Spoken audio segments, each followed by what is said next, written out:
30, gauche 20 pour droite 25. Droite 25 pour gauche 25. Gauche 25. Droite 25 moins sur gauche 30. 25 moins sur gauche 30. Sur Lyon 30 plus. Bienvenue dans Champions 97, numéro 25 de cette 4e saison. Nous sommes à Ypres pour le Belgium Ypres Westhoek Rally. Attention, comptez avec moi, c'est aussi la 150e émission de la série.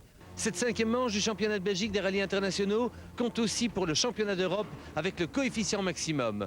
3 jours de course, 1 en Wallonie, 2 en Flandre, 4 superstars belges au départ et un trouble fête italien. Que la fête commence!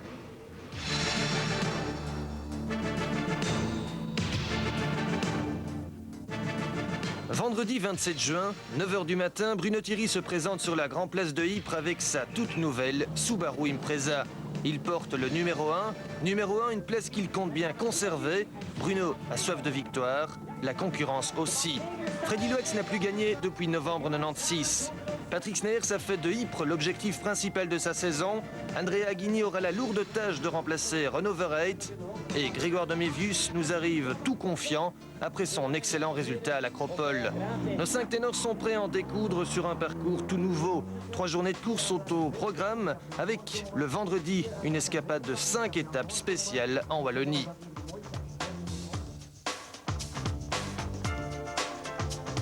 Première étape spéciale, Steenkerk-Braine-le-Comte, une mise en jambe musclée de 25 km 150. Bruno Thierry ouvre la route, c'est sa toute première spéciale avec la Subaru. 35 plus, pas corde. Droite 35 plus, pas corde. Et droite 30 plus, pas corde. Gauche bref, droite 25 moins, bref, pas corde. Pour T gauche 35 moins, T gauche 35 moins. Allez, on se concentre, ça va être fini. Hein. Et gauche 25 plus sur droite 20. Bruno et Stéphane terminent la spéciale en force. D'entrée de jeu, ils placent la barre très haut. On a parlé pendant la spéciale. Après 5 km, j'étais un peu très nerveux. La voiture est en réglage pluie, donc on était en pneu slick. Un nouveau slick de chez Michelin que je viens d'essayer. Donc j'avais beaucoup de choses à apprendre, retrouver mes réglages de différence électronique. Mais ça s'est bien passé, donc on fait un bon temps, on fait le meilleur temps, donc ça va. Grégoire de Mévius réalise le 2e meilleur temps, 11 secondes derrière Bruno. Il s'est surpris. J'avais l'impression de ne pas être vraiment bien réveillé. Donc la voiture fonctionne très bien. On a vraiment un très bon moteur, je pense. Autre surprise, le 3e temps chrono du Danois Henrik Lundgaard, 2 secondes derrière de Mévius. Andrea Aghini est lui aussi dans le coup, 4e temps à 17 secondes de Bruno Thierry. Patrick Sneyers est moins satisfait, 5e temps. Et 23 secondes de retard sur Bruno, c'est beaucoup. Mais que dire du favori Freddy Loex? Il a concédé 26 secondes à Bruno, c'est énorme. Je ne suis pas trop bien commencé. Ça se passe un peu dans la tête, je crois, et ça ne marche pas trop bien. Qu'est-ce qui se passe dans la tête? Je ne sais pas, on a commencé un peu trop calme avec les dés, surtout pas faire une bêtise. Et après faire 10 km, tu vois la différence entre le reste, c'est catastrophique. Freddy se rachète dans la spéciale suivante, celle de Anu. Il réalise le meilleur temps à égalité avec Andrea Aghini et Bruno Thierry.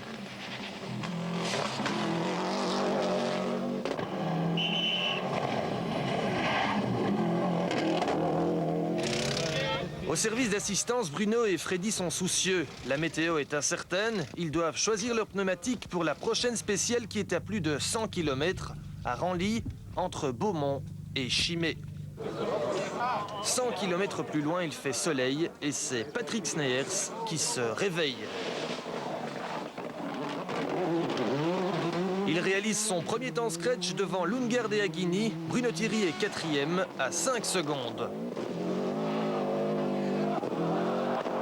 Grégoire de Mévius est 5e à 6 secondes. Et Freddy Loex seulement 6e à 8 secondes. 4e spécial, Sivry. L'asphalte est glissant et Thierry nous sort la grosse attaque. Il colle 2 secondes à Aghini. 5 secondes au surprenant Lundgaard. 7 secondes à un Freddy Loax méconnaissable. 8 à Sneyers. Et 10 à De Mévius.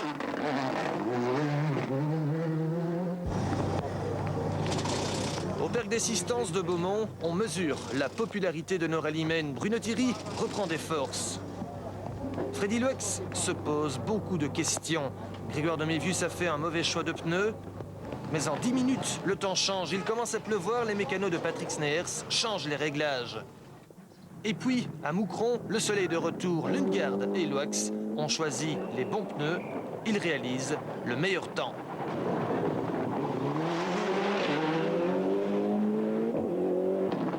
Bruno Thierry, lui, glisse beaucoup. Bruno a fait un mauvais choix de pneus.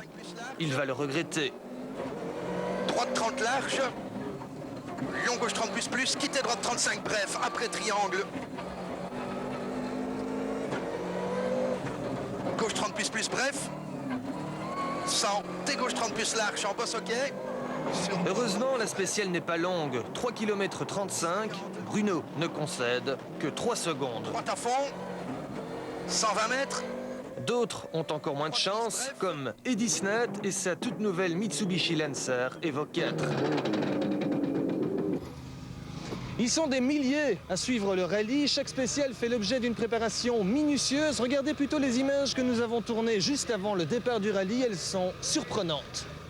Un rallye comme celui de Ypres se prépare longtemps à l'avance. Roland De Peut nous explique tout.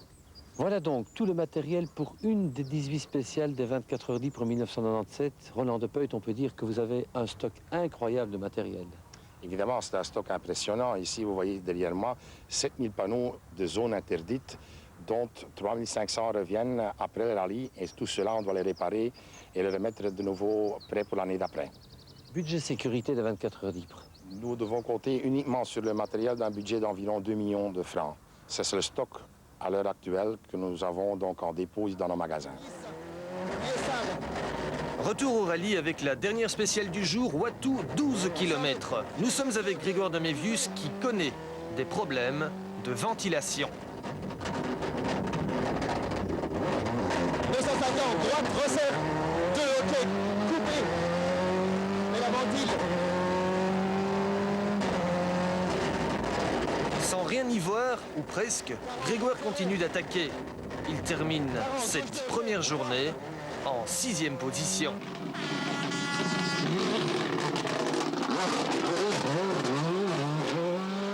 On est content, c'est sûr qu'on aurait bien aimé être 4e ou 5e. Finalement, à quelques secondes près, c'est ce qu'on pouvait être. On a perdu une place dans la dernière spéciale. On est passé dans une flaque et on a eu une buée monstre dans la voiture. Et le temps que le dégivrage se mette en route, on est allé jusqu'à l'arrivée dans une purée. Enfin, on voyait presque plus rien. 5e, Freddy Loax ne s'attendait pas à une première journée aussi difficile. Je trouve quand même que j'ai pas bien roulé. Je faisais quelques petites erreurs. Je ne trouve pas le bon rythme, mais j'espère que ça va mieux demain. Patrick Sneyers est dans le rythme des leaders. Il pense déjà à demain.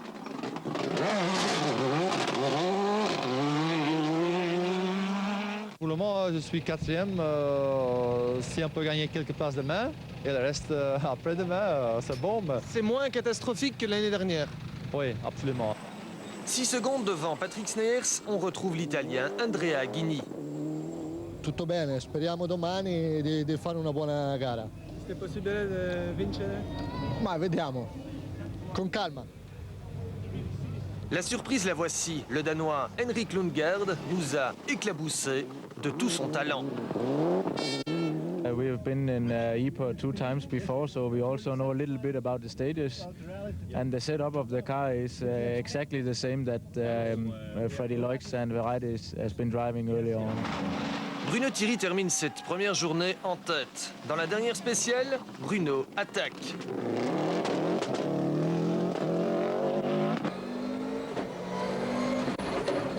Pour long gauche 20. Il nous emmène à plus de 200 km/h dans les campagnes de Wattou. Pour long gauche 25 plus, sur droite 20. 70. Long sommet à fond. Sur droite 15 à fond. 100 mètres. Gauche 20, droite 20, bref. Gauche 20, droite 20, bref. 120 mètres. 100 mètres, droite 25, bref. Légère corde. 25, bref. Légère corde. Et 50, T gauche 35 plus. 50, T gauche 35 plus. Bruno est impressionnant, il a trouvé le feeling avec la Subaru, c'est certain. Sur sommet à fond et long droite 20 à fond. Ça faisait très longtemps que je ne me faisais plus aussi plaisir avec une auto.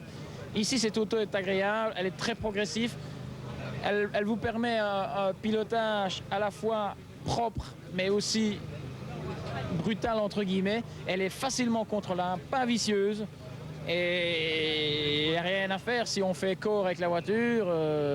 C'est un ensemble, nous trois avec Stéphane, il faut que ça aille. Hein. Un autre équipage qui fait corps avec sa voiture, mais en 2 roues motrices cette fois, c'est Bernard Münster et Jean-François Elst. 100 mètres gauche 2.